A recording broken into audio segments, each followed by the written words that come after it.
the bag work about of apartment 5B. You're now tuned into the Apartment 5B podcast, where we chop it up about hip-hop, R&B, sports, love and life. Hosted by Kill.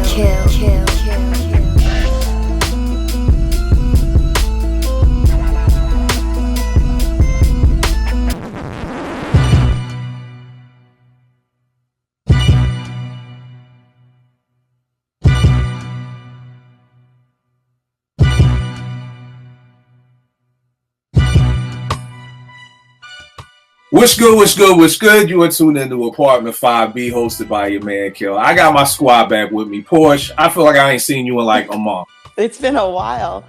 It's been a minute. My little hiatus, and everything, but it's dope to be back in pocket because I ain't seen you in a long time. So dope to see you. Got my brother Veg from Brooklyn. What's going on, Veg? Yo, what up, man? Why you hating on Puff though, man? Why you? Yo, man, I am mentally and physically drained. I did not know Puff had this much love out here in these Twitter streets. I had no idea, man. I had no idea. Yinse, what's going on, good brother? What's happening? How everybody's doing? No doubt. Yeah, geez, what's good? Good, man. What's going on? How y'all doing? All right, y'all. This is what we're going to be talking about tonight. We're going to be talking about the battle because I leave Twitter for a minute yesterday. I jump back on. Cyhi and Joe Budden are going at it. I'm like, yo, Cyhi's trying to battle for $500,000. I want to battle Just Blaze. You got rap battle versus battle rap. And we're going to be talking about our top 3 rap battles. So let me start off with this because people have been asking. Real quick story. My man, Manhattan Mayor, who I did a track for, hit me like, boom, Just is in the studio with Buster using the same sample we just used. So I tweet out, just remember who used it first. I meant just remember who used it first between me and Just because I knew, of course, this Buster album is probably going to be big and it's going to be huge. And I just didn't want people saying, oh, damn, Kill bit off for Just. Just replies, well, this person used it, that person used it, Buck Wild used it. Buck Wild jumps in and says, I used it first. Just replies with the Obama mic drop gif or whatever like that. Now I'm offended. Because I'm like, nigga, not you. Anybody but you. So I reply with the same gift like, my nigga, is that Buck Wild dropping the mic on you since you used in fact, here's the record right here. The Little Boy Blue sample, 13 years ago on OC's Word Life album before you used it for Jay's PSA? Then he responded, don't nobody care about that shit. I responded, well, I would think the nigga styles who you be biting all the fucking time care about that shit because I know Evil and Walt had a problem with you using it because he used it after they used it for Stay Real, which was a Black Moon joint. He replies with a picture of him and Evil D, like, yeah, Evil really hates me. I'm like, my nigga, that ain't what I fucking asked you. What I asked you was, did they have a problem with it? Better yet, here's a better question, good brother. Did Bink have a problem with you biting his fucking style? What about Swiss? Nigga never replied. Later on that night, my man hit him up and was like, yo, sounds like a battle to me. This nigga responds, LOL. I'm like, my nigga, fuck is funny. Let's go. You know what I'm saying? Like, yo, let's put aside all that display shit. You get an unsigned MC. I'm gonna get an unsigned MC. We gonna make a beat. I tag Vegas, put me down. He said, tag all the hip hop websites. I'm like, yo, we could put this up there and it could just be like, yo, here, unsigned MCs. Let me know what y'all like better. And rock like that. Because again, of course, if it says produced by Just Blaze, I've already lost. Niggas ain't even gonna listen to my beat. And it's going to be Just Blaze 1. Or if you go out and get West Side Gun and Conway to get on a track called Fuck Kill, of course you won already. So let's make this shit fair. I'm like, yo, this could be something that's dope. This could be a dope way that unknown producers could battle known producers and put on artists. I'm like, yo, hip hop wins. But the nigga, wasn't fucking with me. So I'm just looking at the point now, like, what happened with the battle? Now, I know I'm the old head on here. I'm 44, but I grew up in a battle rap mentality of hip hop. Let me tell y'all how battle rap I am. I was at my man Drizz's wedding, okay? The singer got off the stage and she was going around to the tables letting other people sing, like doing like the choruses and shit. When she came to our table, I whispered in Tanya's ear, my wife, and I said, you better battle her ass too. Because my wife sings. That's how much I'm a battle. I come from the battle place. I wanted my wife to battle a wedding singer at a fucking wedding.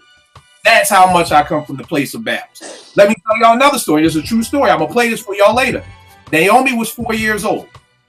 Had a problem with a girl at daycare. You know what they did? She came home and fucking wrote a diss song called Never. And we recorded that shit. My house, we battle. I come from a battle rap mentality, so I don't get this whole people don't battle. So let's go right here. Why the fuck do y'all think people don't battle no more? I want to give my opinion first, and then I will jump into y'all. I think we come from a LeBron James fucking, this is where we're at now with Bron. And what I mean by Bron, I know Vague, I know that's your man, but here's the problem with Bron. Oh, God. Bron wants to dunk all the fucking time. He want to dunk before his son's basketball games, but that nigga don't want to go in the dunk contest because the nigga's scared to fucking lose. That's the problem with this new generation. They scared of losing. In the 80s, if you dunk, you fucking win the dunk contest. Jordan, Dominique, you took the L, but you fucking stepped up to the plate. Nowadays, everybody, I don't know if y'all heard this story about LeBron. A couple of summers ago, he was hooping against some high school dude. Dude dunked on Bron. You know what the Nike rep did? Confiscated all the cameras. Why? Because we can't have LeBron getting dunked on. That shit's embarrassing. So nobody wants to get embarrassed anymore. That's why I think these new school mofos don't want to battle. Vague, what do you think? Well, first of all, LeBron's been dunked on, so you said been dunked. You said LeBron been what? You said LeBron been what? He's been dunked on in the NBA. He's been in under dunks. But I think it was the high school thing. I think that's what it was. It was a college dude. I think it's Jordan something. Jordan Crawford, right? Jordan Crawford. Before he came to the NBA. Yeah.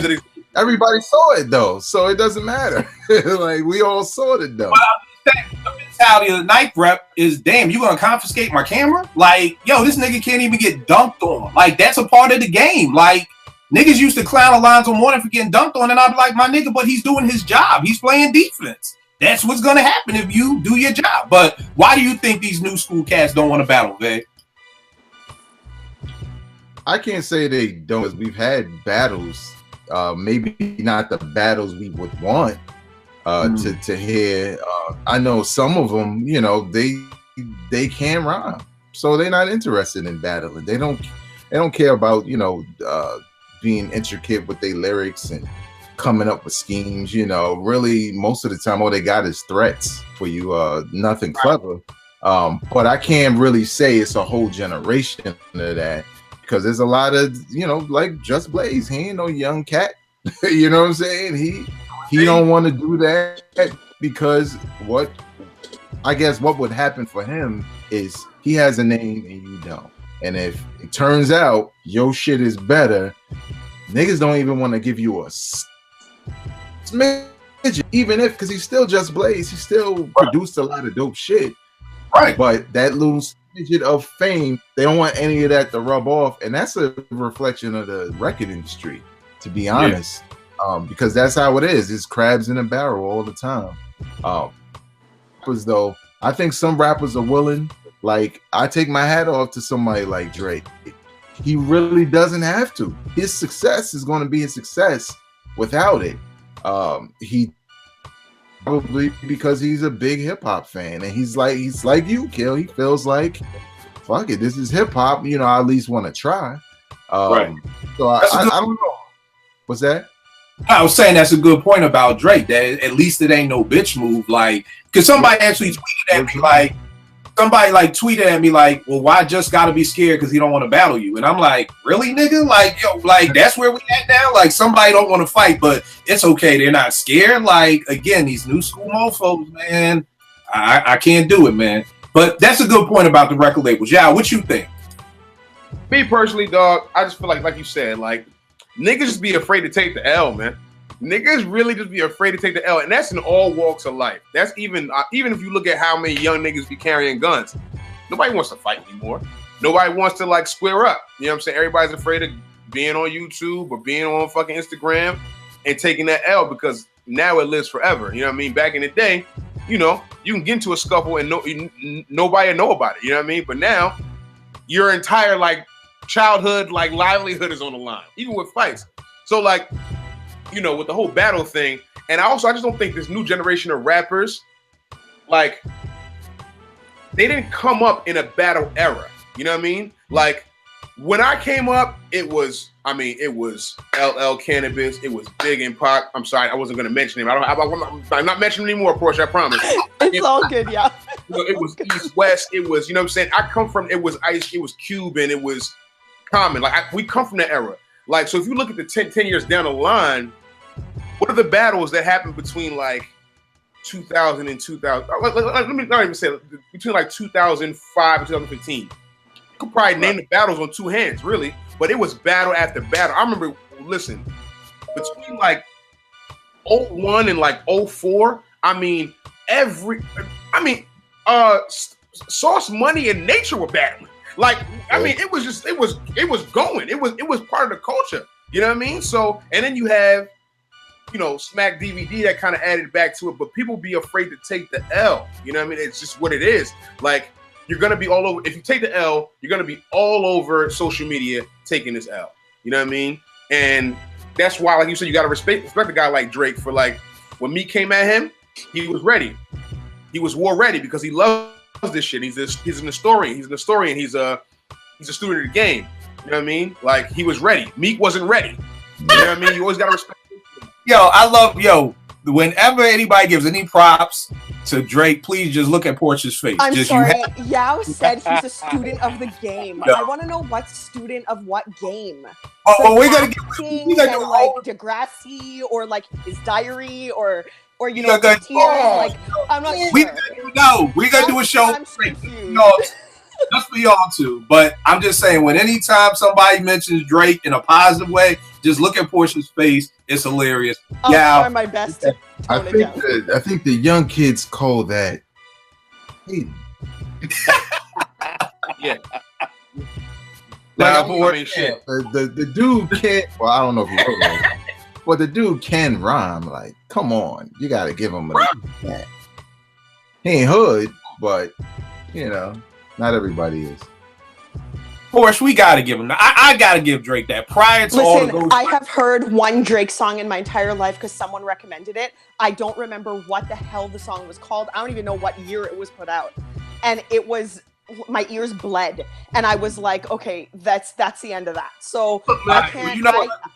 Look, this is what we gonna do.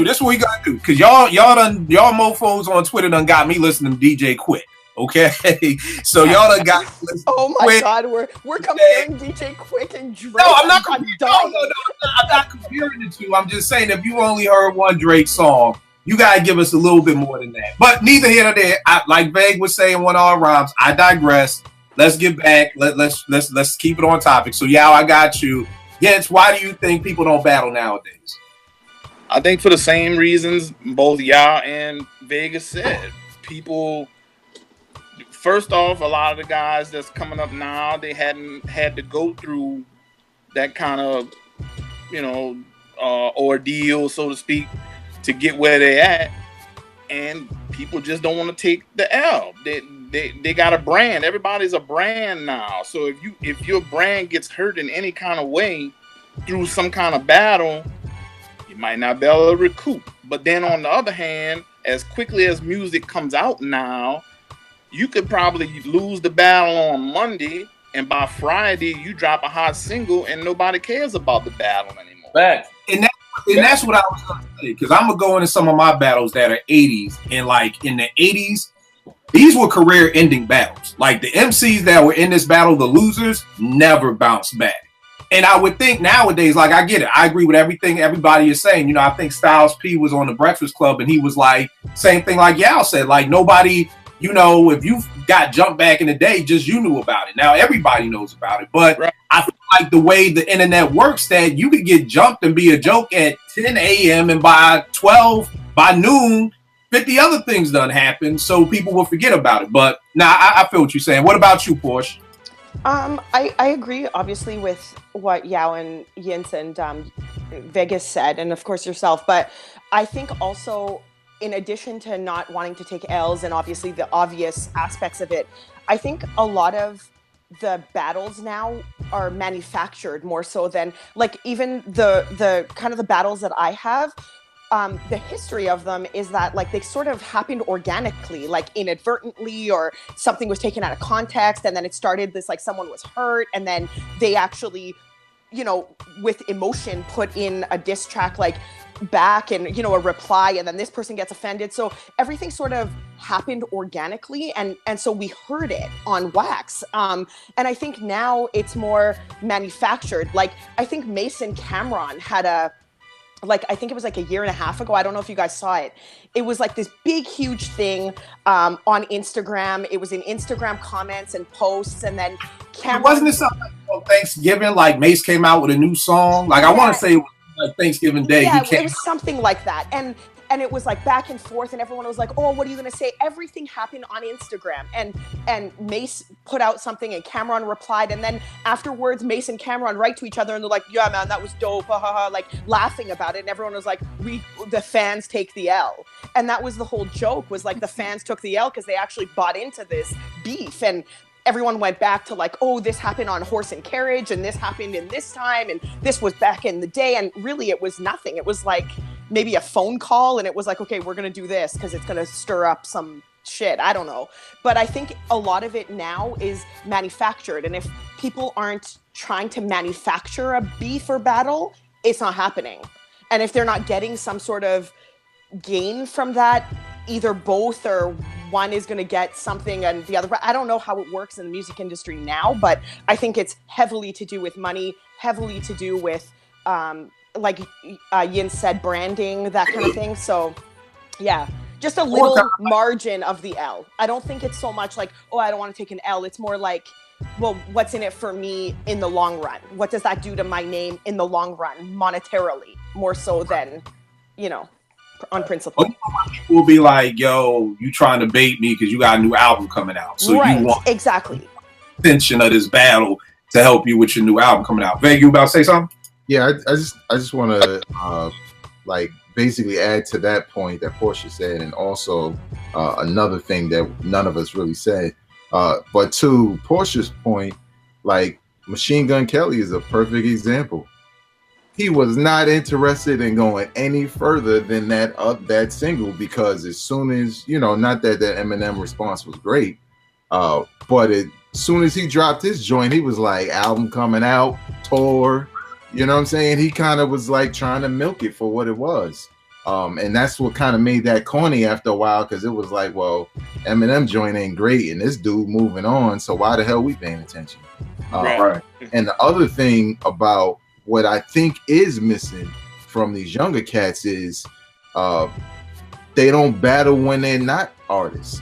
I don't think there's any more rap ciphers. Now, I'm not talking about that BT manufactured cipher. I'm talking about straight in the streets, get in this circle and rhyme. Maybe a battle happens organically, maybe it don't. But I don't think a lot of these cats, like, you really think Yachty is getting in a circle? No. You know what I'm saying? And like, hold on, let me get my raps together. You think he's gonna survive that circle? You know what I'm saying? So I think that's what's kind of been missing. I don't think a lot of these guys come from just being anywhere in a hallway somewhere and being asked to spit. You know, they just really trying to get straight to the record deal. Mm-hmm. Right. Let me ask you this, Faye, because I was talking about this with my man about boxing. I know you're a big boxing dude, and I was saying how, like, in the 80s, like, you fought like you like, whether it was rap, whether it was wrestling, whether it was boxing, whether it was the dunk contest, you fought whoever was in front of you. You fought whoever, you know, Marvin Hagler and Sugar Ray Leonard. Like, you fought those battles. And my man, because I was like, one of my favorite Cyhi lines is, you ain't a boss if you ain't never took a loss, pimp. You know, like, that's part of the game. You're gonna take that L. And my man was like, what about Mayweather? And I was like, I'm not a big boxing dude like that, so I don't know the history, but from what I've heard is that Mayweather has been dipping and ducking people for years. Now, is that true? That's not true. I think a lot of people like to say that. There may be two fighters that I felt, and this was when he was Pretty Boy Floyd, that they were kind of avoiding, and that's young Shane Mosley, because they were in the same weight class, and that's Margarito, when they were in the same weight class. But when you look at everybody who's on his record and who he beat, and a lot of them he beat in their prime, he was fighting who he had to fight, but he was smart. Now, that, unfortunately, the way he did it kind of has these new cats doing just what you said with the hip hop game and what Porsha said. They're thinking about, well, how can I be like Floyd? well, I'm not gonna fight this guy yet. You know what I'm saying? Maybe I could fight that guy so I could be on the A side. That's kind of like when you get to basically dictate the negotiations. And once I get on the A side, then I could really choose who I want to fight. So I'll take this hard fight for that sake. But after that, you know, I'll take this bum, I'll take this cat, and then I'll give people what they want. But Floyd has Hall of Famers on his list. So there's no way any up anybody. But some cats do.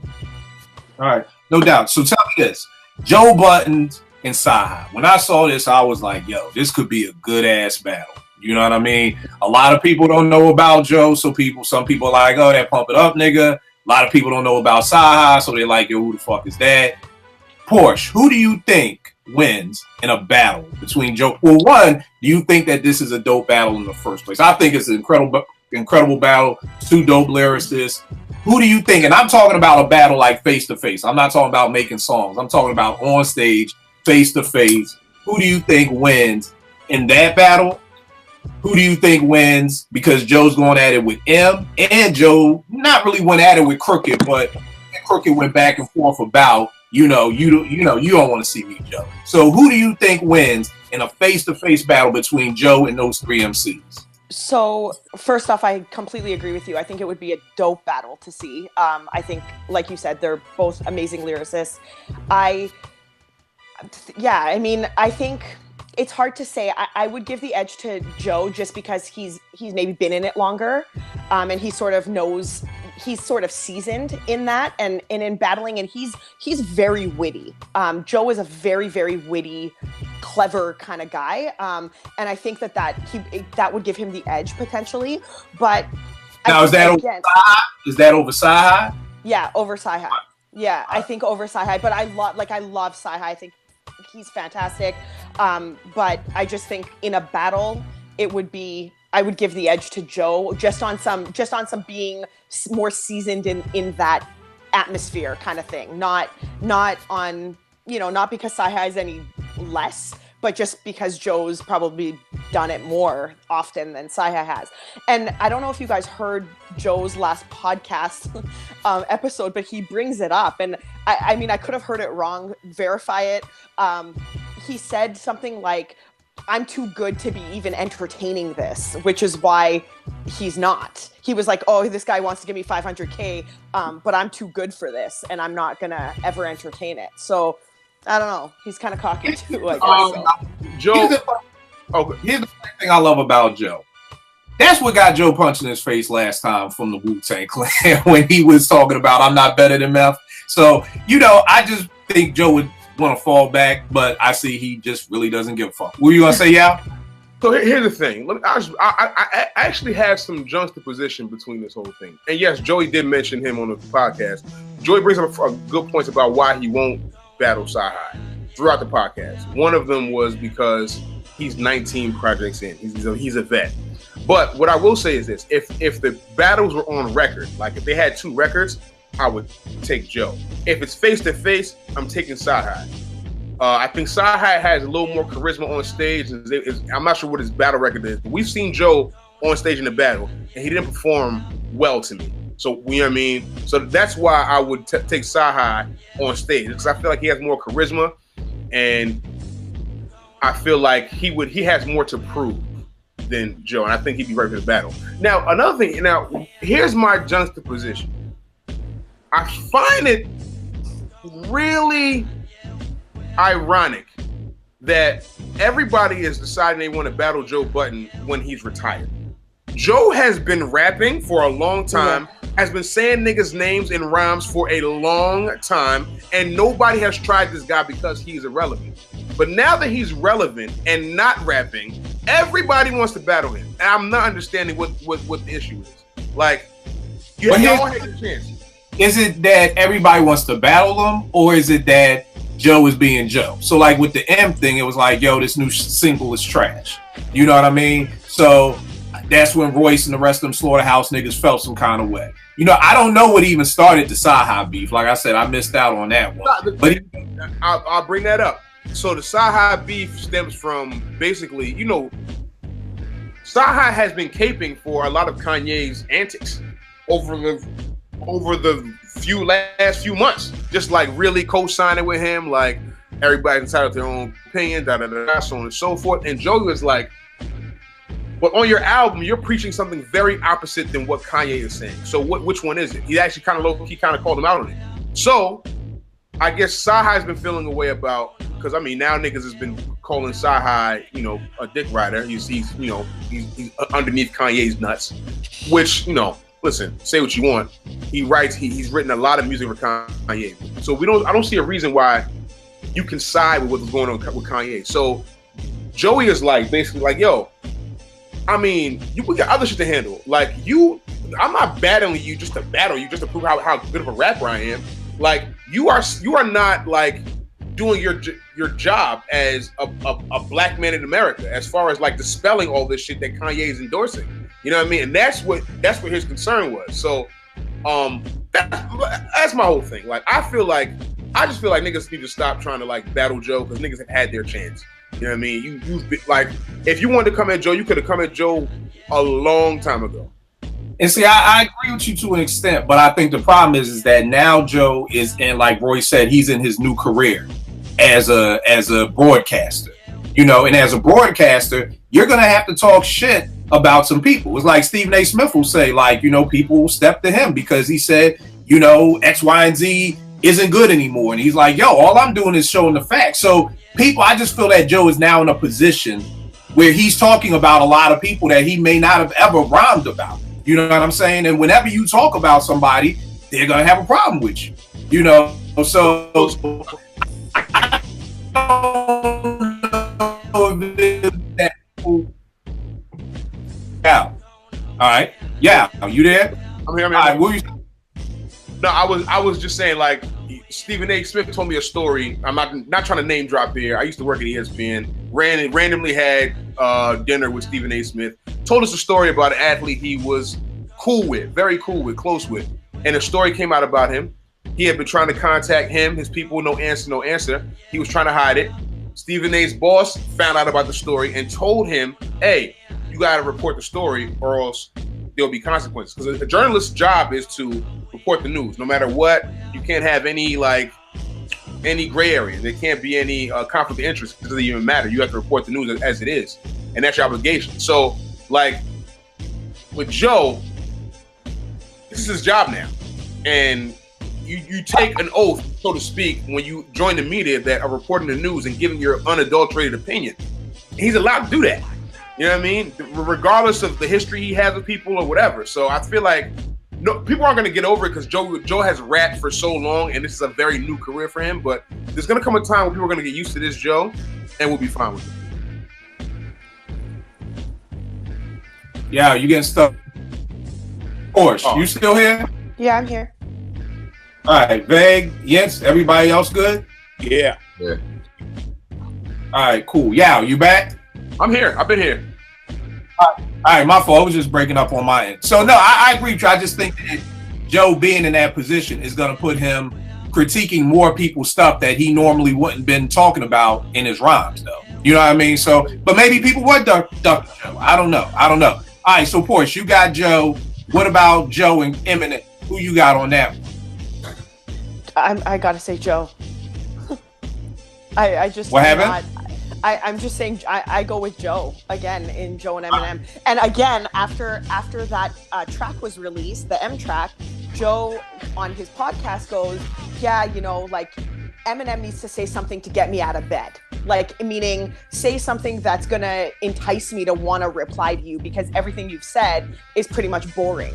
And I had to agree with him. And I think that if he came at Joe in a way that kind of merited him to respond, he would, you know, I think maybe potentially, but then Yao might be right too. He might have just, you know, Rap Joe might be gone forever. And then now it's just broadcaster Joe and he's just going to deal with it on a podcast. So who knows? Right. And then who you got with Crooked Eye or Joe? Joe. All right. So yeah. You got Joe running the table. Yeah, I got Joe running the table. All right. Veg, what about you? Joe and Cyhi. I I think like I didn't really know, so I found out most of the stuff from what y'all just said. I think if it was face to face, I'd probably give it to Cyhi again. I watched Joe against Hollow the Don, and he did not show up. Hey, Vague, you saw it. You saw it. On stage, stop my time. All that. You know, reset, laughing, dropping the mic, antics. It was yeah. And this is on stage, so it's like you treat it like the streets, Joe. We ain't none of that reset shit. Nigga, kick your verse or go in the building, one or the other. Right. As far as like on record, it would be tough because I think both of them are really thoughtful with their lyrics. Well, Joe, we definitely know he'll be that way when it comes to rhyming. You saw what he did with Drake, and Drake wanted no parts of that one. But Cyhi is a really dope cat, you know what I'm saying? And I don't know, it depends. That one's a toss up to me, as far as like on record. What about them? Who? Eminem. I think it depends. Because I think with Joe Budden, I think he would have a lot of dope stuff to say, to combat whatever Eminem would say. But I think it would just come down to execution between those two. And there are things that we don't know about Eminem as it relates to Joe Budden and the whole signing, because Joe Budden, I give him a lot of props for keeping himself alive after the Def Jam deal, mainly being like a pioneer on the social media side of things. You know what I mean? From filming stuff to vlogging, all of that. I mean, like he kind of. I always tell people like, yo, his Joe Budden's TV, like when he was messing with Cyhi, like just through that, she got on the cover of King magazine. Like this is a magazine that women were fighting for at the time, and this is just Joe Budden's girlfriend who gets the cover of this magazine. I don't think people really understand how big Joe was with this whole Joe Budden TV series. Yeah, because he was really like the only one really doing something like that at the time. Now you got Will Smith and all these cats doing what Joe was doing like 10 plus years ago. Yeah. I try to tell people all the time about Joe in the social media. He is the poster child for social media rap. Emotional social media rap. Yeah. I don't think he gets a lot of credit for that. Seriously. Like very emo, but always on social media, always engaging with his fans. He's the first. There was times when Joe would be like, yo, I'm at a kickball game out in Jersey. Here's the park. Come through. Let's play kickball. I'm talking about from the MySpace days. Yeah. You could hit Joe on MySpace asking for a verse, and he'll give you a price like, yo, what's good? No problem. Mm-hmm. You know what I mean? Yeah, he doesn't get a lot of credit for that. But I think it's because people don't even know Joe. Like for the average consumer, I feel like it's like that pump it up nigga, or now it's that nigga on Love and Hip Hop, and now it's that that's the nigga on Complex. Like that's like how the average person, I believe, not the average person, the average even the hip hop head. Mm-hmm. I know lots of hip hop heads that look at me when I'm like Joe Budden's is nice. They look at me like, yo, you bugging, that pump it up nigga, or that Love and Hip Hop nigga, or that Complex nigga. Like that's how he's known for those three things. So. Yeah, it's kind of like his personality is overshadowed his lyrics. Yeah, he's definitely an asshole, but he's an asshole who can rhyme. But see, as an MC and a dude who's actually battled, Joe Budden gives a lot of material. Mm-hmm. A lot of material. Mm-hmm. You can kill him. You don't even have to be Eminem.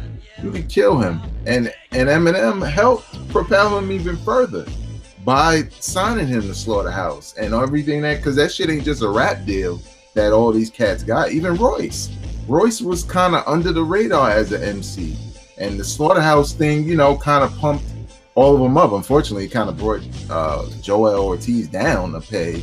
Probably should have never joined, but I think it would just be interesting. I'm not sure if it was in person. Eminem murders him without writing it, because we've seen him battle rap and he still can do it. That BET cypher he did with Royce the 5'9" in the background, that wasn't that long ago.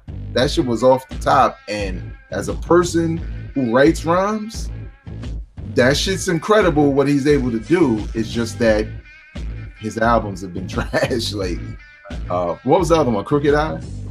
Crooked Eye. I think Joe Budden takes it. I like Crooked Eye. I think he's dope, but I think he thinks he's nicer than he actually is. Yeah. I think, and that's from a battle rap standpoint, not just a music, because I think he makes dope tracks. I think he's respectable as an MC, but I think Joe Budden is he's so precise with his lyrics, especially when he was battling. Like when he was coming at Drake, I was like, he got too much ammo for Drake. Drake is not ready for all of that shit, even more than what Pusha T did. So I think, at the end of the day, what did I say? I said Cyhi and Eminem, and I think Joey take Crooked Eye easy. All right, no doubt. Vince, who you got?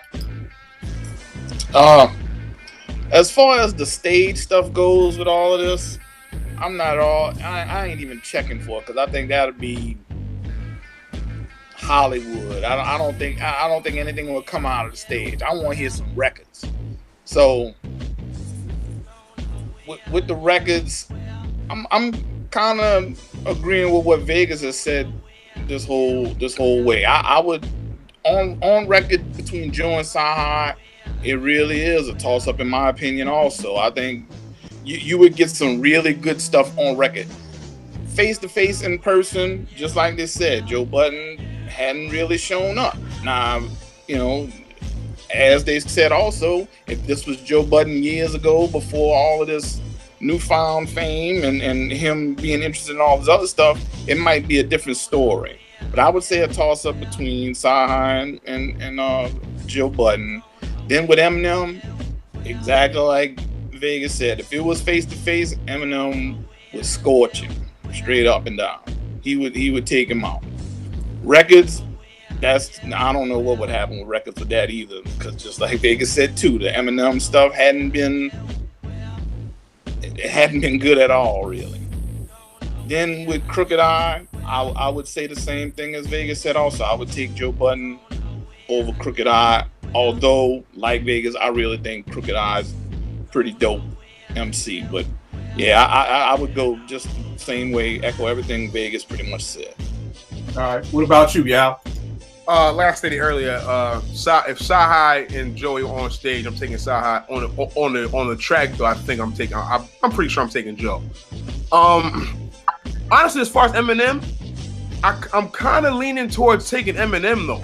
Like honestly, and even on the track, because Eminem, and for what it's worth, I'm not sure why people don't like the track, but I feel like the diss track to Machine Gun Kelly, I really feel like he OD'd. I feel like for writers and rhymers, like the pockets that he was showing and the kind of like skill that he was showcasing was like too high level and just kind of like at the same time dissing him with very clever bars. So I'm taking Eminem. I think I'm taking Eminem regardless in the battle. But that's not to say Joe won't be ready. Joe was definitely ready for all the shits that had to deal with Eminem. No question about it. So I'll say that. As far as Crooked, I'm leaning towards taking Joe. Crooked is a dope MC.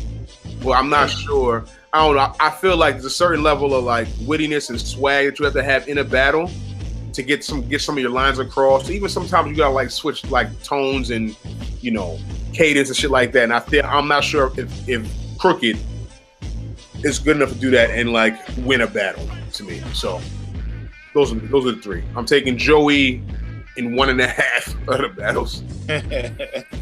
All right, no doubt. And I got Joe taking Cyhi. To me, I'm just doing stage because to me, when it comes to rap battles on wax, the beat plays a huge part in it too. You know what I mean? So, like, when I heard the Takeover beat, like I'm in it already. You know what I'm saying? Put that over something else, it may not hit as hard. So, on stage, I got Cyhi. On stage, I got M, and on stage, I got Joe Crooked. So that's what I got. Tone from End of the Dome, what's going on, good brother? What's up, fam? Let me want to come show the love, man. It's been a minute. I just got off the highway. I was out of town for work. You know what I'm saying? Hey, man, I appreciate you jumping on, man. It's been way too long, man. So, yo, real quick, who you got? You got Joe Budden versus Cyhi, Eminem, and Crooked Eye. Who do you got coming out on those 3 battles? Oh, man.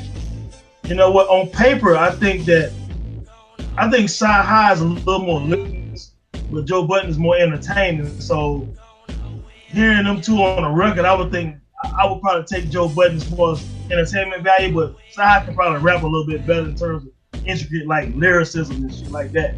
But I don't know, man. That's an interesting joint. I don't think it'll ever happen, but I don't know. It's kind of a toss-up, man. I don't know. You know what day you ask me.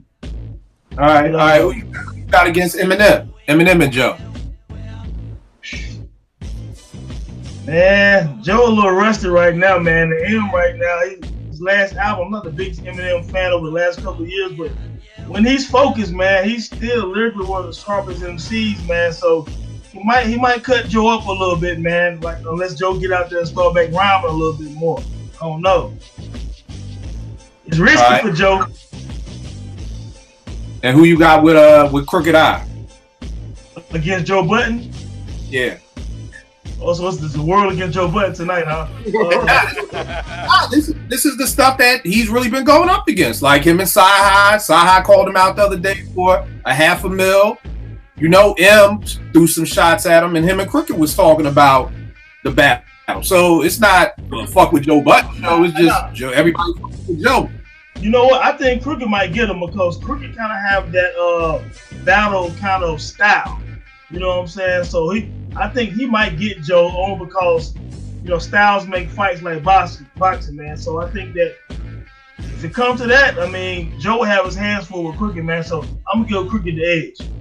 All right. No doubt. Now, here's the good part. This is what I've been waiting to hear all day. Your top 3 rap battles and why. This is what I'm hyped for. I'm hyped because everybody, different era, different generation. Who you think came out on top?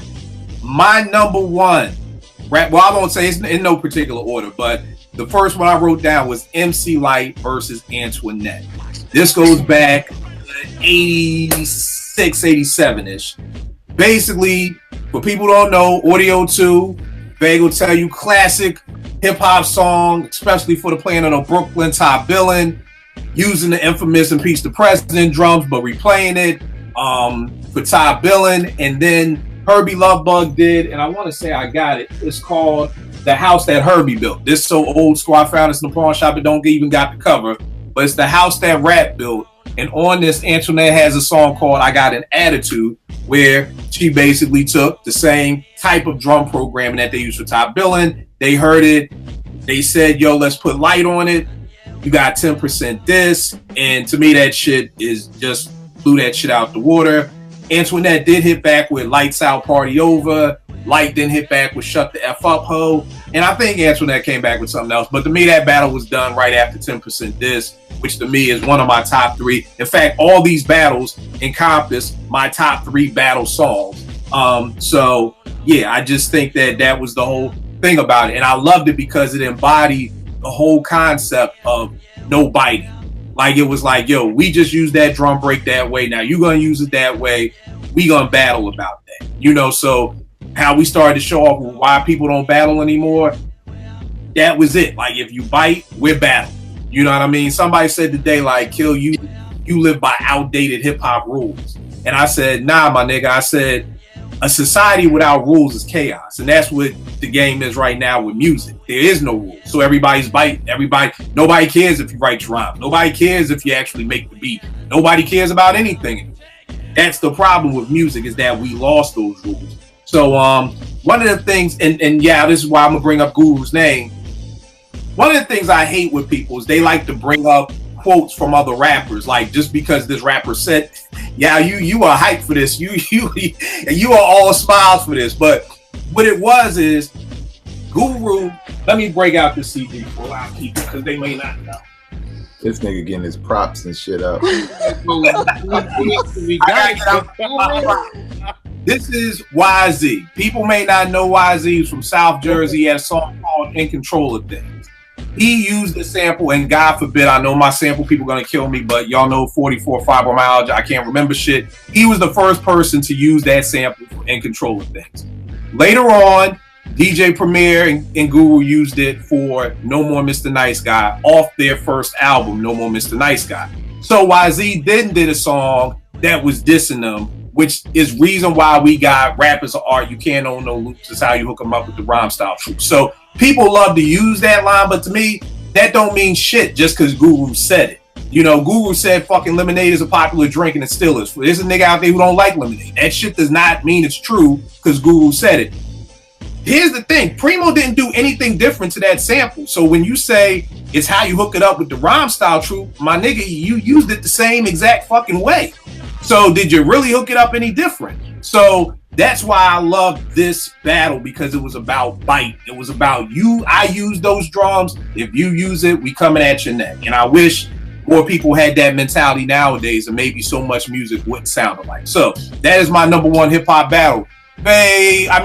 What's your first battle? Beanie Siegel and Jada. Okay. Beans and Jada. Okay. This is a battle that started. I don't believe they were good. They were not friends, but acquaintances. They knew each other, cool with each other, whatever the case may be. Been on tour together, whole nine. I think they had a lot of respect for each other.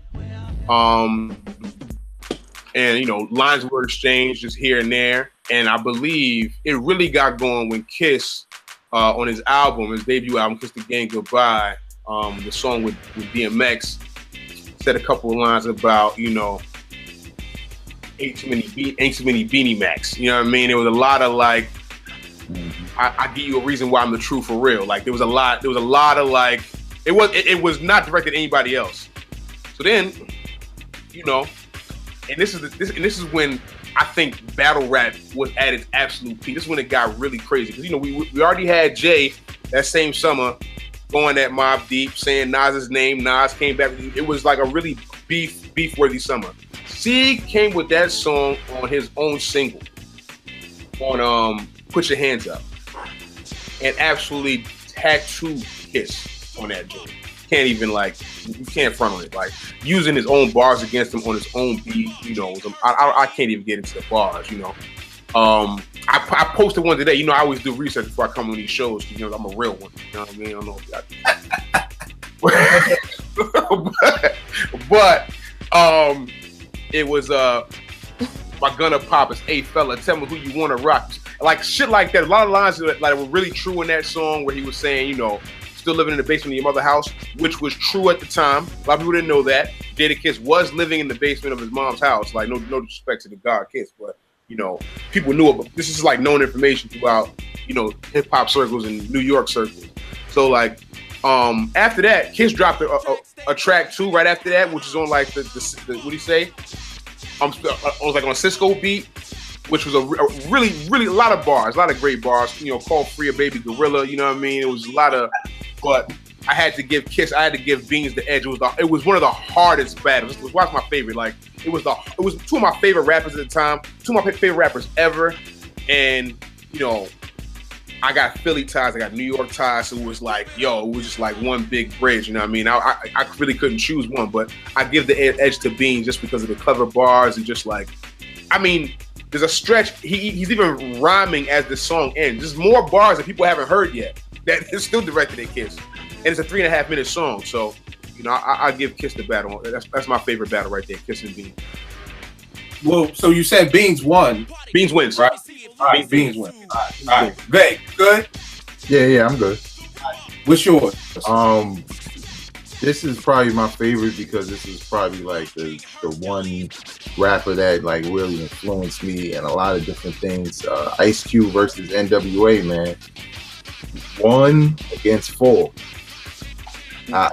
It was something I had never seen. I never seen a dude dismantle the fucking group, their manager, their women, just every fucking thing he could think of. He just there was nothing.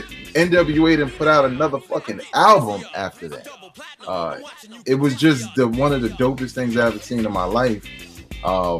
Only because Death Certificate is my favorite album of all time, and the album is dope without no Vaseline. It's already dope without no Vaseline.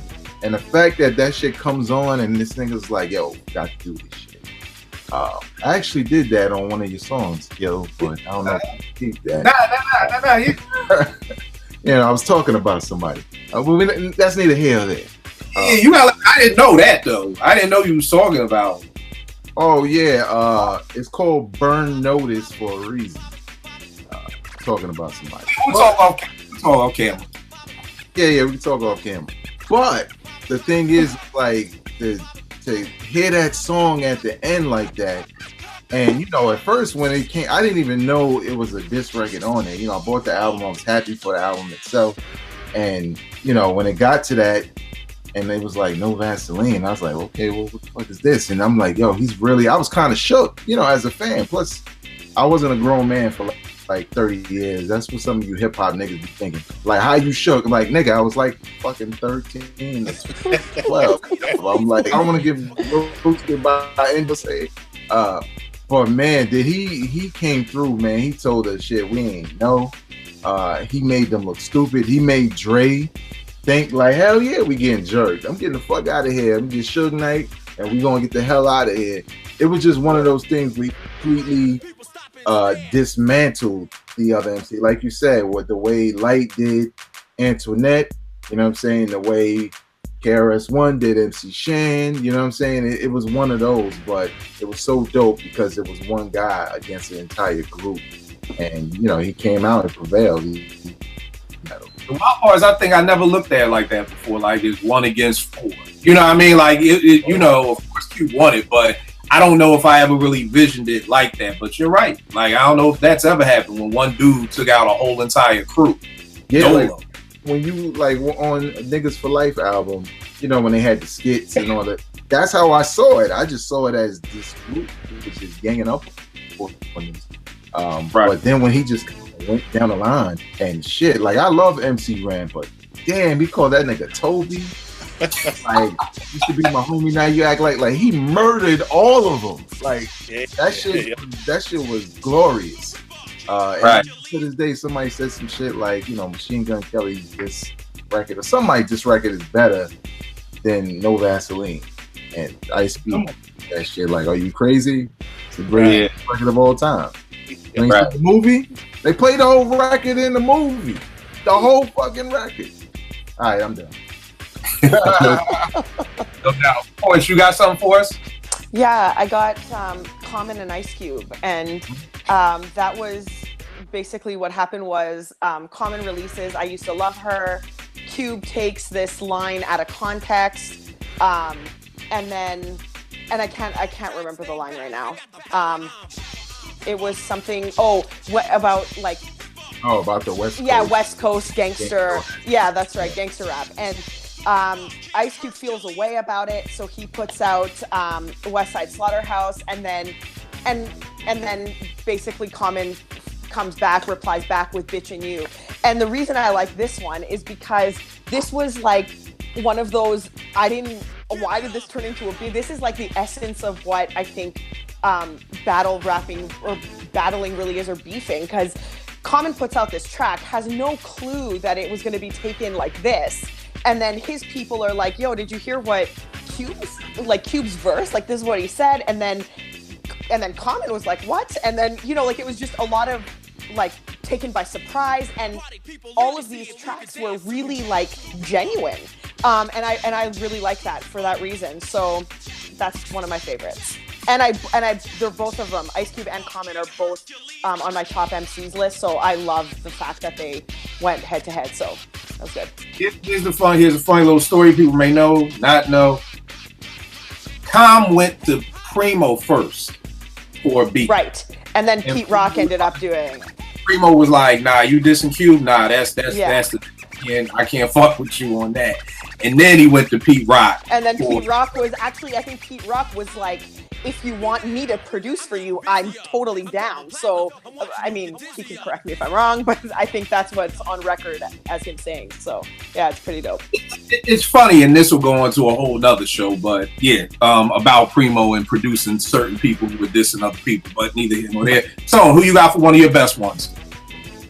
Best one to me is LL versus Mo D, because this is the essence of why Battle even took off the way it did, because obviously Mo D from the Tetris 3 is one of the first guys of the culture with Cass and Mel and Mel, so he destroyed Busy Bee. Everybody knows about the story of Harlem World, etc., etc.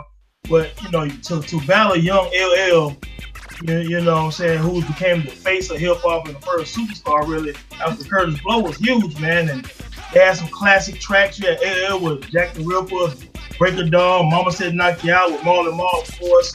And you had Mo D, people slept. Now, Mo D had this track called Let's Go. You know what I'm saying? Well, he used all these L's, and man, he was ripping L ass up. Don't get it twisted. Mo D is a lyrical beast. Then he had How You Like Me Now, and he had Death Below, and don't get it twisted, man. Kool Mo D is not a game. It's not a game. So anybody who's not knowledgeable on Mo D who listening, go back to YouTube and put in I think the documentary, The MC. He has a freestyle at the end of that joint with special credits. And you'll really see how dope Mo D is, man. So yeah, man, AL versus Mo D is my favorite battle, and it kind of was the catalyst for everything we're talking about. All right, let me jump in here because this is one of mine. Yes, I figured this is one of yours too. So yes, why don't you go first? Is this one of yours? Mo D and Cool J? Oh yes, indeed. Yeah. All right, so you speak on it first, and then I'll come back. All right, so to add to what Tone was saying, yeah, Kool Mo D was throwing some heat Cool J's way. There's no doubt about it. But for me, the battle turned when Cool J released It Gets No Rougher. Man, when the first time I heard It Gets No Rougher, I almost did a chair spin. I'm gonna bring the chair spin up because Cool J tore his ass up. If you go back and listen to that It Gets No Rougher now, you better think about LL Cool J's name and what he means to being an MC, because that's a damn clinic right there. When he dropped It Gets No Rougher, he turned Mo D out. And one thing about the Mo D stuff, if he'd have had better music, I think his tracks would have stood a little better. Cool J won on the production side for most of those songs, because Mo D he was still rocking with production from damn near the 70s, sounded like. But I mean, lyrically, Kool Mo D, that's what it was all about, and his lyrics were good. He went at Cool J. But now here's the funny thing with me with this battle. This is one of mine, but I'm on the total opposite of Mo D. I thought that Let's Go shit was whack. That licking lovers, licking lily, I was like, nigga, go back. Christmas hat under your head. Get the fuck out of here with that. Ladies love. I'm like, yo, nigga, did you hear Jack the Ripper? Like, to me, Jack the Ripper stopped all that. Like, that milk back, when he says something on this brand new track, I'm gonna slow it up and speed it up, and now you're gonna eat it up. Listen to, oh my Jack the Ripper. Let me say something though. What's up? Let me say this real quick though. First, I agree with you, but the reason why I was showing Mo D love, because unfortunately for Mo D, he came in a transition period where rap was going to that next era. And Mo D was stuck in the first era. So even though his rhymes was dope, I'm saying it was dope in the context of his era with Melly Mel and Houdini and all those guys. But unfortunately, he got in the ring. It's like you got in the ring with a young Roy Jones, and you're an old guy from that middleweight division. You know what I'm saying? It was too much. But the funny thing is, that's what's so ironic about this battle to me with Mo D, is because that's what gave Mo D the edge on Busy B in Harlem World in '83. Because Busy B was still stuck in the phase of being an MC, like, yes, y'all, turn the party, y'all. And Busy came out like that on some, yo, I'm rocking the crowd, and Mo D came for his jugular, like dissing him. And and Busy wasn't ready for that. So it's just so ironic to me that he won that battle because he was able to switch styles, but then lost this battle because it was a new era of MCing.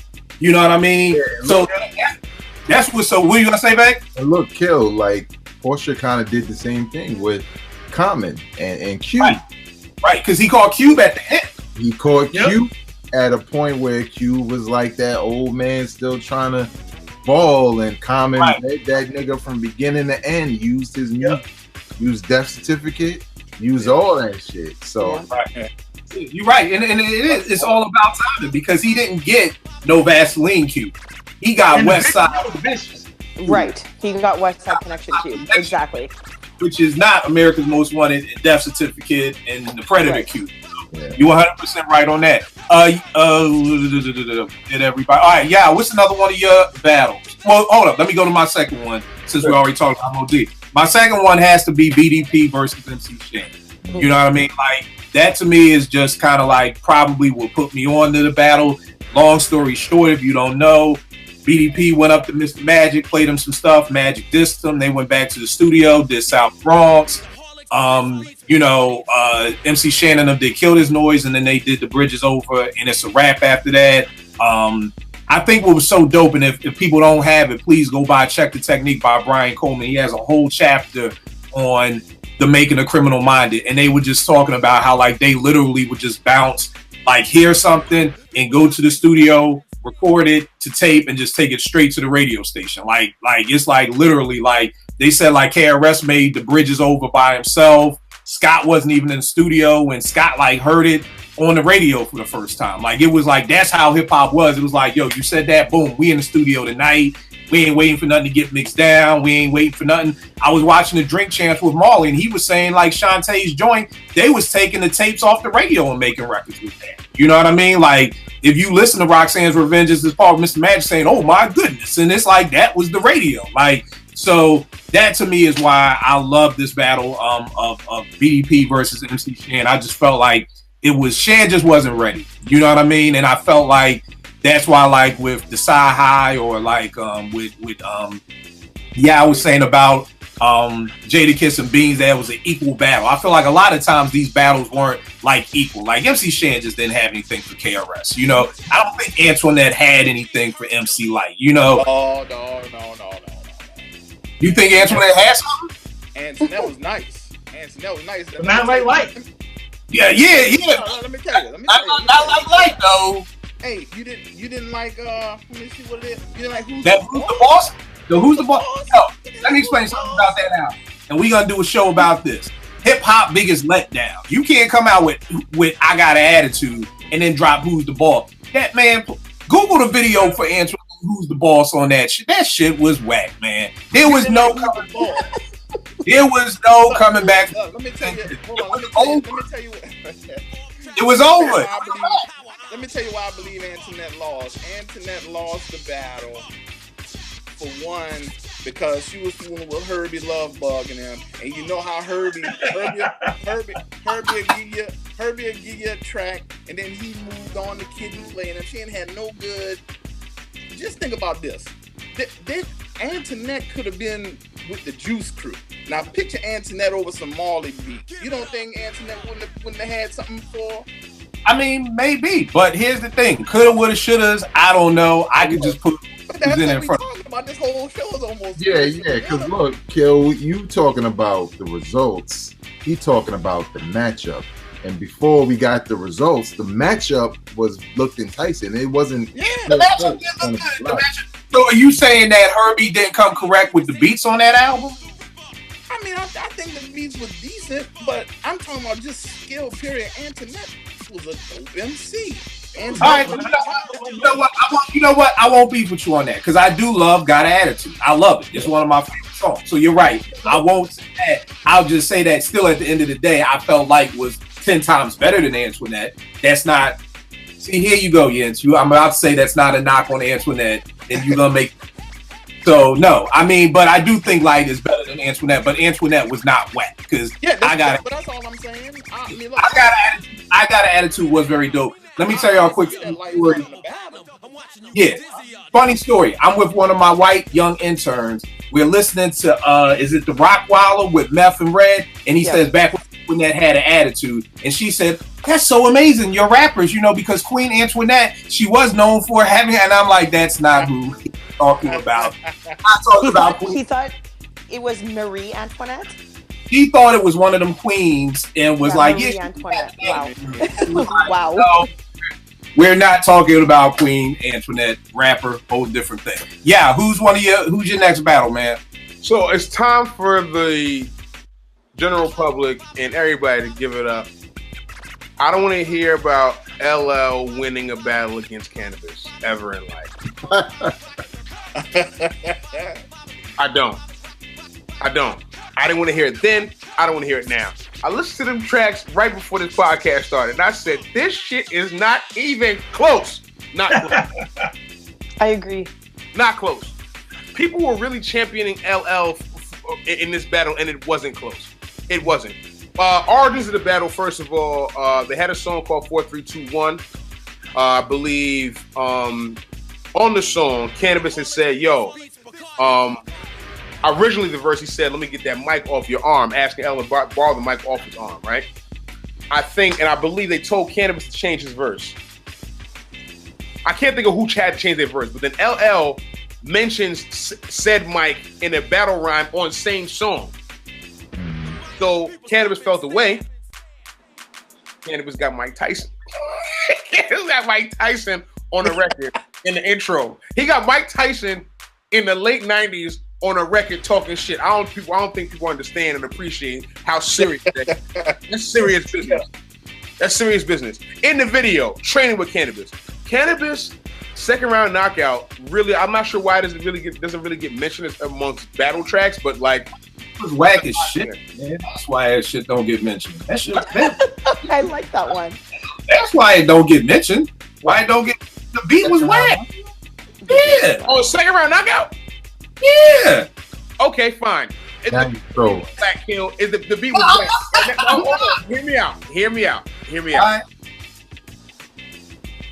This what's this joint? What's L joint called? The Ripper Strikes Back. Get the fuck out of here!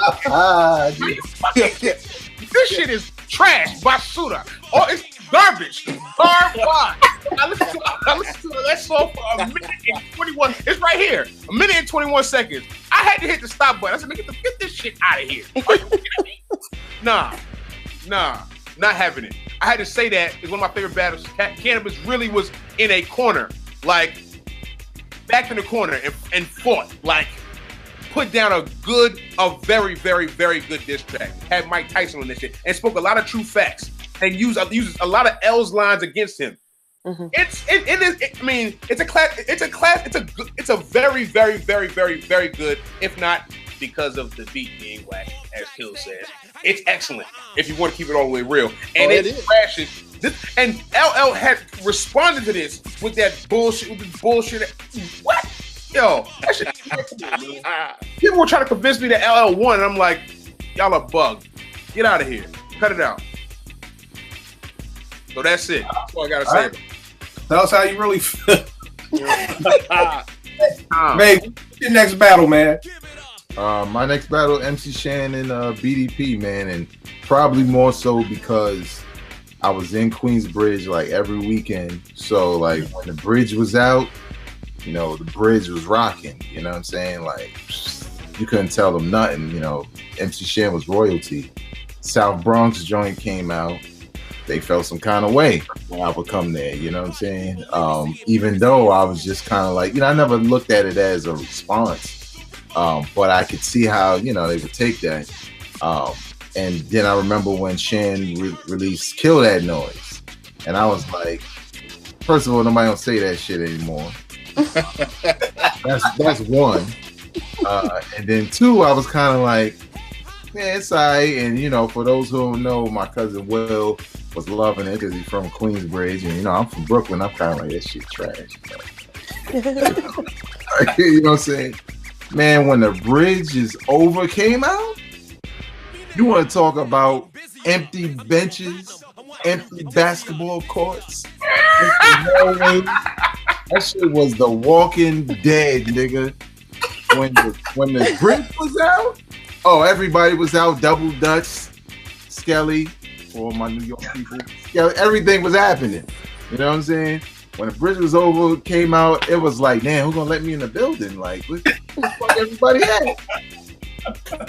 And like, you know, like me and my cousin Will, we used to always, you know, we was big hip hop fans. We did everything, break dance, beatbox, all that shit. They didn't want to talk about that one. Me, I was hyped, like, yo, you heard this shit? You heard this beat? You know what I'm saying? And I think the thing and the ongoing thing that's been happening with these picks, like with Cannabis and LL, because LL did not win, is The guy who was dope at battling, or was a dope MC, very respectable MC, gets knocked out by the young cat. And KRS-One was the new cat. He had a whole different style of rapping. This nigga's doing reggae. He's doing all of this is happening within the same track. You know what I'm saying? And I'm just listening like MC Shan has nothing for this. Shit. Roxanne Shante might have more than MC Shan would have for this battle. You know what I'm saying? Because she don't give a shit. She'd go in. But yeah, man, that was one of my favorite battles because it was just being there in Queensbridge and just seeing the responses, you know, in my neighborhood and going to Queensbridge and seeing how they respond. And you seen it in the Tom is Illmatic joint when they talk about it, that whole funeral shit, nobody around. You see it with Nas and Jungle. They was like, yeah, we ain't come back till Nas came out. Like, you know what I'm saying? So that's right. One of my favorite battles because not only did he shut down an MC, it's kind of like shut down his whole projects at the same time. And for people who don't know, it was mainly based off the fact that MC Shan was trying to pretend that hip hop started in Queensbridge, and we know that's not fair. And the funny thing and Marley was saying this, that I don't ever think anywhere on that track they say hip hop started in Queensbridge. They didn't say that. Yeah, they do. They do say that.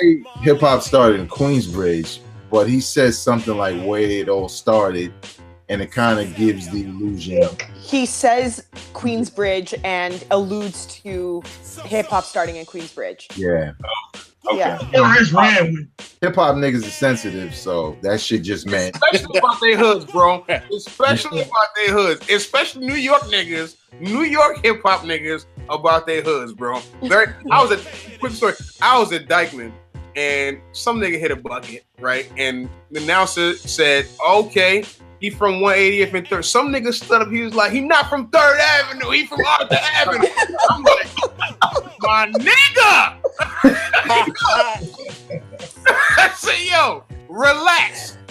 Relax. And not only that, Arthur Avenue and 3rd Avenue are pretty fucking close. They're not that far away. You know what I mean? So it's like, yo, bruh, relax. Nah, good point. So Porsha, what's another one for you? You guys mentioned my two. I got, I guess, BDP and Juice Crew or MC Shan, and exactly what Vegas said. Just at the end, he ended MC Shan's whole. He shut down the whole thing. So that's why I like it. It's my absolute favorite beef battle of all time. For that reason, I think it was in the purest form of what a hip hop battle should be. And Vegas sort of nailed it when he explained it at the end there. So that's why. Yo, the funniest thing about that battle is I always wondered, like, I guess it was just dead in the water by the time Kane and G-Rap came, you know, and I guess because they weren't from Queensbridge too, they couldn't have gone back. But I always wanted to see that battle, like a Big Daddy Kane, you know, KRS, you know, battle like that. But again, he's from Brooklyn, and I think G-Rap is from Corona, so I guess, and then it was too late. But so Tom, what's another you got? Oh, what's up, man? It was I think it was a Kane interview I watched, and he talked about that, and it was mainly because they were mad cool with each other. So kind of like he wasn't going to diss him; he was just going to focus on Shan and Marley for being, you know, the producer or whatever. Yeah, I think he said when that song came out, KRS and Miss Melody was helping him move into his apartment. True, so, yeah. He didn't feel no type of way about that because KRS and Miss Melody was his people. Right, yeah. That was crazy. And I think they said something like we ended up watching The Color Purple. Like, and I just can't imagine KRS-One, Big Daddy Kane, and Miss Melody sitting on the couch watching The Color Purple. But hey, that's the beautiful thing about hip hop. So, what you got, man? Of course, man, I'm going with Jay-Z and Nas because, you know, that's like Shane Mosley against De La Hoya 1. You know, both these cats in their prime, and that battle bubbled for years. It was gonna happen because Jay-Z was trying to get Nas on Dead Presidents and kind of live. Nas kind of curved him way back in the day. Situation with Carmen, some personal stuff with the chick, you know what I mean? And then Nas did that song "Come and Get Me" after Bleak did that joint. kind of taking shots at Nas. Jay turned around on Volume 3 and did Come and Get Me also, and threw shots again. A lot of people didn't even realize that. By the time the takeover and all that, Stillmatic Freestyle. I was in Harlem at the time, killing up there, and I heard this dude playing the Stillmatic Freestyle, and Nas started trying to rip them cats up, and then Jay-Z did the full takeover on the Blueprint. At the time, Jay-Z's the biggest artist in hip-hop. Nas kind of like, he's not as hot anymore, but he's still a legend. So, I mean, that battle was vicious, man. Then you still had not just Takeover and Ether.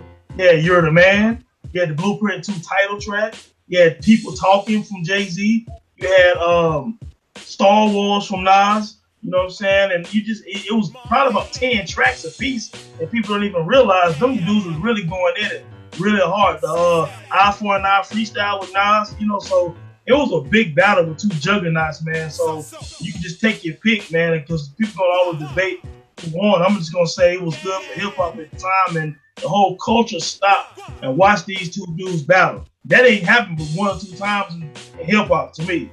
Everybody stopped and was keying into Nas and Jay-Z, and then when they did that, Jay-Z did I Declare War or whatever, and they made amends or whatever, it was like this monumental one in hip hop, man. So I'm gonna go with that joint. You know, the funny thing, and I didn't say this about Mo D earlier, but one of the things about that battle was, like, I didn't know when How You Like Me Now came out, I didn't even know he was dissing LL. You know what I mean? Like, I forgot who told me or how I put it together, and then finally peeped the Kango under the Jeep's tires. You know what I mean? Like, you know, and being able to put all that together. And I say that because, like, I always were hearing that they were taking little shots at each other. Like, I think in the message, Nas said something like, Lex with TV sets, the minimum. You know what I mean? And that was a shot at Jay because I guess Nas had the Lex first and then Jay got it. So, like you said, there's so many songs, but then there's so many subliminals that none of us would even be privy to, you know, because nobody can sit here and tell me that they knew when they heard Nas say that line, it was like, oh, that's about Jay-Z, unless, like Vague, you was in the bridge or you knew somebody. You can't just say you heard that line and you just knew, oh, that's for Jay. So there was probably... What you say? Real quick, too, I kind of felt earlier that it was early subliminals, but when I heard We Will Survive on I Am, the dedication of the Pocket Big that Nas did when he said, and they claim to be New York's king, it ain't about that. See, you know, when Big died, as soon as Big died, Jay-Z had Volume 1 hit. He said, the city is mine. You know what I'm saying? So it made me think about Jay-Z when I heard that verse. He's like, because Jay-Z already claimed the city is mine. Like, the dude, you have one album out. Biggie get killed. You said the city is mine. But Nas been out since 92. You know what I'm saying? Or whatever with halftime. So I kind of thought that early on, but, you know, I'm a nerd with it. So I was listening to every little damn thing. And I kind of thought they would start to throw a little shit back and forth. But you're right to your point. Most times, most people don't catch the little subliminals like that. Nah, true indeed, true indeed. Yeah, you got another battle for us, good brother? What else was I going to say? Hold on. 50 Ja Rule. Because nobody in the world has ever been bullied in a rap battle like Ja Rule was bullied in a rap battle. Nobody's ever been bullied like Ja Rule. It was the first non-stop, like, I don't care what you're doing. Like, I'm going to say your name and I'm going to throw salt on your name every single chance I get once I get on. That battle started, I believe there was a fight, scuffle, something happened. 50 dropped a song on his unreleased album, Nobody Likes Me, but that's okay, because I don't like y'all. Anyway, that whole song is about y'all. Whole thing. Life on the line. The life on the line, yo. Life on the line. And he was ready. But 50 got popped, had to slow down, was out of the spotlight for a long time, came back, Wangsta, we already know. And this was the start. Wangsta, he was tapping with Wangsta. Then when the mixtape started dropping and it was every single song was about Ja. Do y'all remember Do I Smell Pussy? Is that you, Ja? Is that you, Herb? Yo, it was not. It was like, okay, I'm at you every chance I get. Then on that, it was an onslaught. The onslaught. I'm not stopping. Like, and peak of Ja Rule's career. Ja Rule is at right like nobody else has ever peaked before.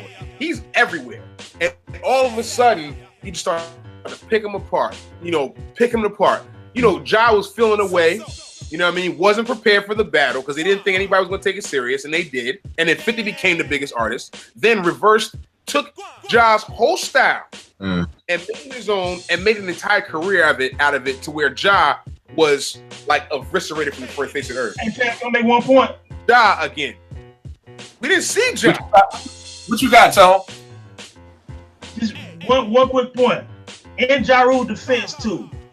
50 Cent becomes the new Tupac damn near. He has Dr. Dre, Eminem, Interscope, and XXL Magazine. So Ja Rule and Irv Gotti, they're not going against just 50 Cent. They're going against the industry, the radio, DJs. You know what I'm saying? It was a no-win situation, even though I did feel like 50 was hot at the time. His battle skills was nice. His flow was dope. He was going to win regardless. It was such a mismatch when you look at all the other intangibles that Ja Rule was trying to face. You ain't gonna beat the industry. It was Ja Rule against the industry. You can't beat that monster behind 50. But listen, Ja was not battle ready though, and I'm saying that he was not battle ready. And listen, you know what school we come from. You know what I mean? Hey, this is after Jay and Nas, so you gotta be ready. Yeah, I agree. If you're on top, you gotta be ready for somebody to come at you. You gotta be like, and this is why another thing. Why was he doing remixes with J-Lo? He wasn't thinking about no battle. Ja? Yeah, Ja was did the video with J-Lo, and he was doing it. See, he wasn't. He was good. Nobody was going. It was like 50 kept spanking him. Pop, yeah. Pop. Little track after track. Pop. I'm popping you. Like it was like all jab work. And then when the album dropped and he dropped the joint, we had I can't think of the name of the song right now. What's the joint on 51st album where he's like, Jeffrey Atkins, that's whatever song that is. Back Down. Yeah. Bruh. That's the joint where 50 said that one line and I was like, oh shit. He said, you little dirty ass kids, I'll fucking erase them. I was like, yo. No, so bad. OD. That is some like OD disrespectful shit. I mean, listen, to this day, that battle is about 16 years old. To this day, 50 still be slapping Ja whenever he get a chance. It's true. You're absolutely every time. Right, yeah. Every time. You're absolutely right. Like that is like nobody has bullied anybody in the history of rap like 50 has bullied Ja Rule. Nobody. That's true.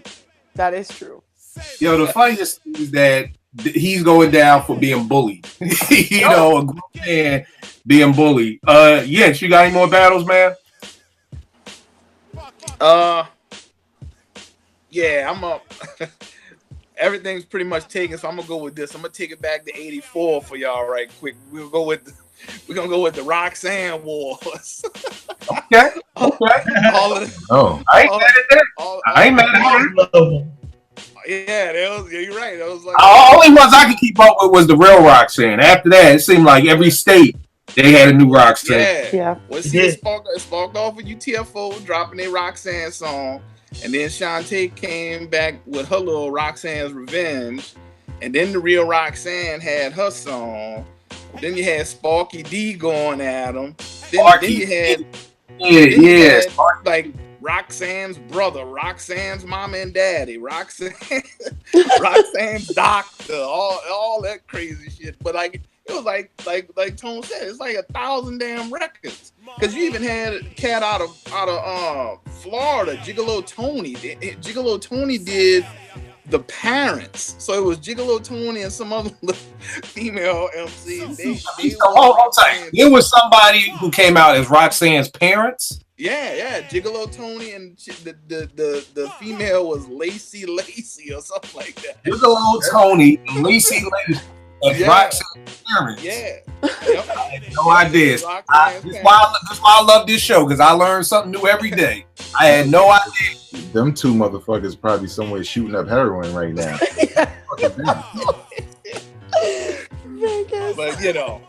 that was for nostalgia reasons. That's all that was. It wasn't like it was the greatest battle, but Oh man, yeah, that was some copycat rap right there. Anybody got any battles left on tap? Nah. Yo, What you got, Tone? I take up Eazy and Dr. Dre, man, because Yeah. I know it's a sidebar, but man, you know when Dr. Dre came out with the Chronic and Dre Day, and Snoop was taking on these shots at Eazy, it's like, damn, they trying to play Eazy gangster, man. You know what I'm saying? Eazy was the face of NWA and things of that nature, so they kind of put some dents in his armor, man. And then Eazy came back with that real Compton G's, and he was like, "But Dre Day only makes Eazy payday." You know what I'm saying? So I mean, he was kind of calling him a baby gangster, baby G, or whatever. So he kind of played Dre down like you ain't even smoke weed. We was with NWA, you know what I'm saying? So he kind of played Dre, and I thought it was kind of cool, man. The videos, both of the videos was good, funny, you know what I'm saying? So I thought that was pretty dope. I mean, it's not really a traditional rap battle in the sense of lyricism and all that, but it was beef. You know what I'm saying? So I enjoyed the Eazy Dre little beef, man. Yeah. All right, that's what's up. That's what's up. So prayerfully from tonight's show, we have all learned why we don't get beefs anymore. What's up, Vic? I got one more. All right, what you got? Because we said 3, right? Yeah.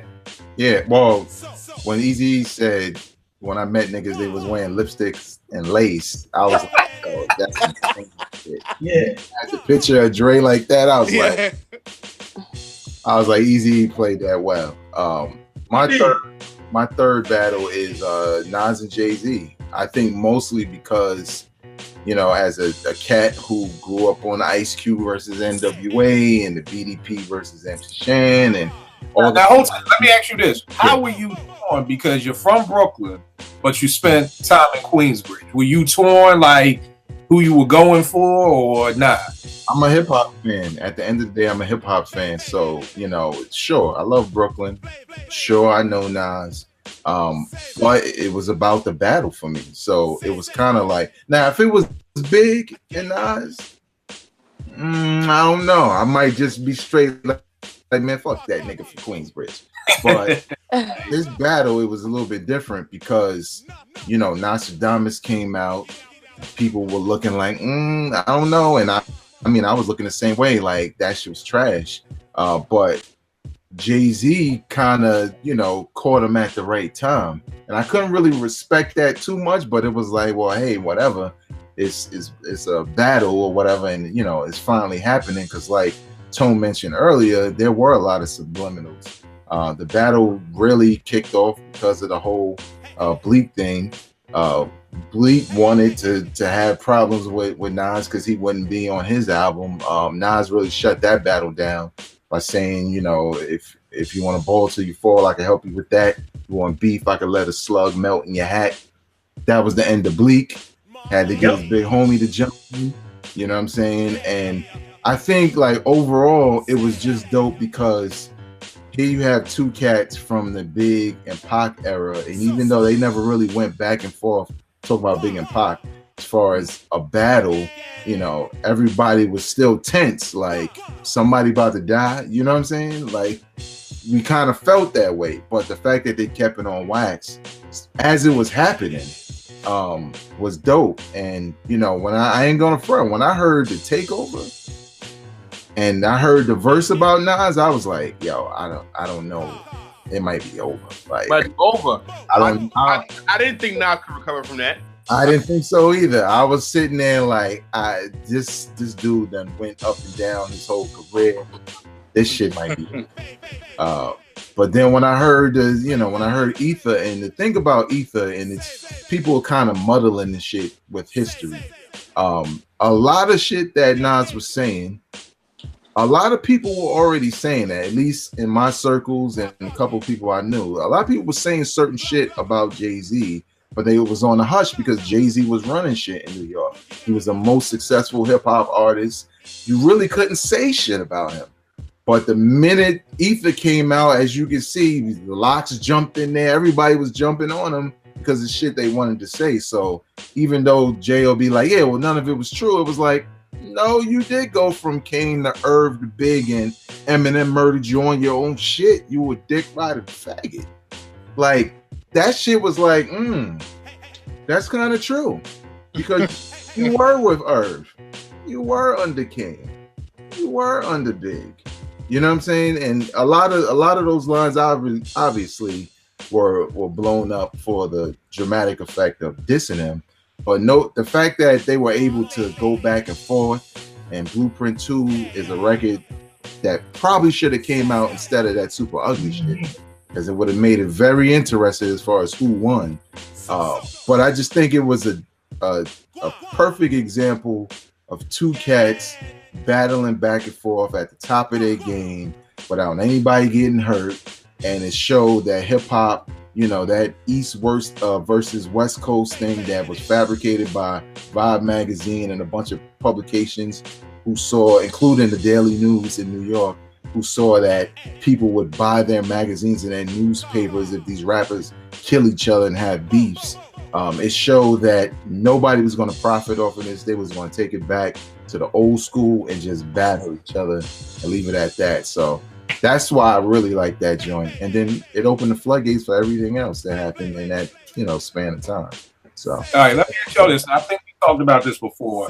I know with Super Ugly, Jay's mom got involved because it was like, you know, that's when he was doing the whole me and Iverson got something in common and leaving, you know, all of that stuff. And I think Jay's mom called like, all right, that's too far. Do you feel like in a rap battle, not battle rap, I look at battle rap as like that, Hollow the Don, all them niggas, but in a rap battle, when you are a rapper by, you know, that's your occupation, is there a place where we take it too far? Like, because I kind of felt like, you know, some of the things that Jay was saying could have got physical, or the same thing with Kiss and Kiss. I mean, with Kiss and Kiss, with Beans and Kiss. Like, I remember people saying like the lot coming down the Powerhouse, like that was dangerous, you know, for them to come to Philly. Like, it could have gotten serious. So, do you think in rap battles, as being a recording artist, that you can take things too far? Like, did you think that Jay Super Ugly was too far with Nas? I think it was too far because it was emotional.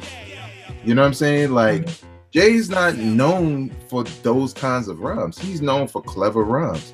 He didn't really do that in a clever way. You could tell Jay was mad as hell when he heard Ether. Yeah. He was mad at the reactions. He rushed in the studio and did something that was uncharacteristic of him. Not necessarily what he had to say, but how he delivered it. Because it just wasn't a good diss record, regardless of the content. But when he came out with that Blueprint 2 joint, you know, like a year later, that's what he should have done. Because it was way more focused in Nas and dissecting Nas and shit. Like, you know, people don't understand half the shit he's right. Just because you don't understand don't mean he's nice. Like, that shit is dope. But when you just try to be like, I fucked your baby moms, it's like, yeah, but when you're not with somebody anymore, somebody else is gonna fuck her, Jay. So what are you talking about? You know what I'm saying? So it's kind of like he should have thought it out a little bit more, and he could have still used it. Like, I like the way he used it in the Takeover. You know who did you know what? Well, you know who. That's what I'm talking about. So I think sometimes it's too far, depending on how it's being used. All right, no doubt. So, give them all the information, good brother, about Into the Dome.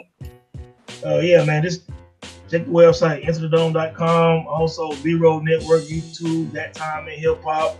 The Into the Dome, Instagram, Tony Haynes, Facebook. That's me. That's it. All right, no doubt. So we got to talk about what you and Vague do too. So. Yeah, man. Yeah, like I said, the B-Road Network, That Time in Hip Hop podcast, man, every Wednesday, man. So we rocking that out, man. So tune in, check us out. All right, no doubt. Porsche, give them all the good stuff if you want to. Twitter and IG is Cherche La Porsche. That's all. All right, no doubt. Vague, give them everything, good brother.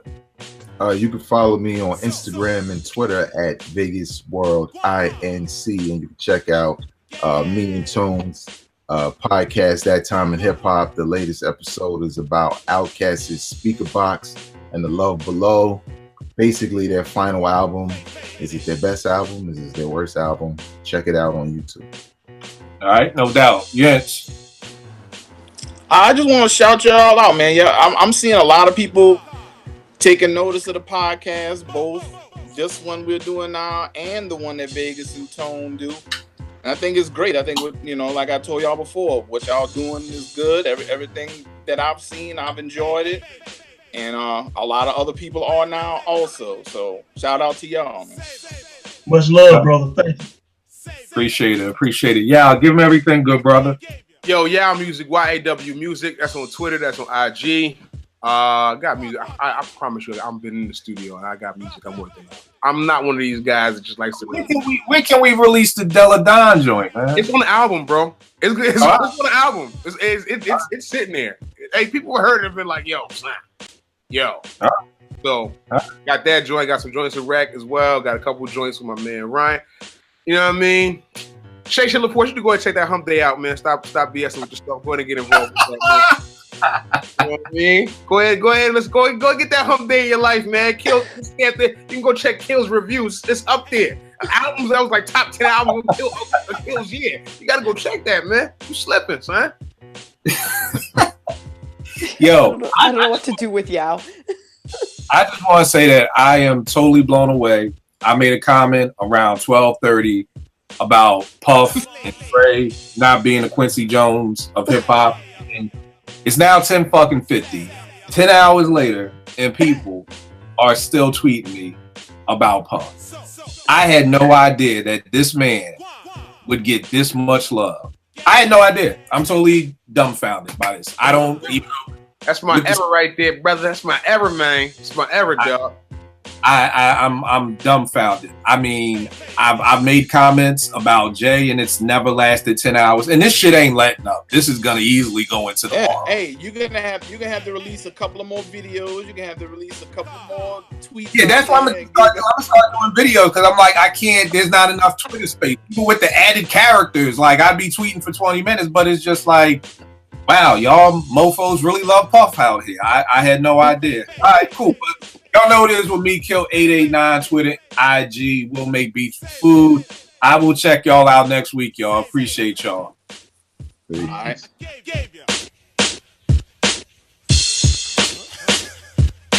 Fuck it.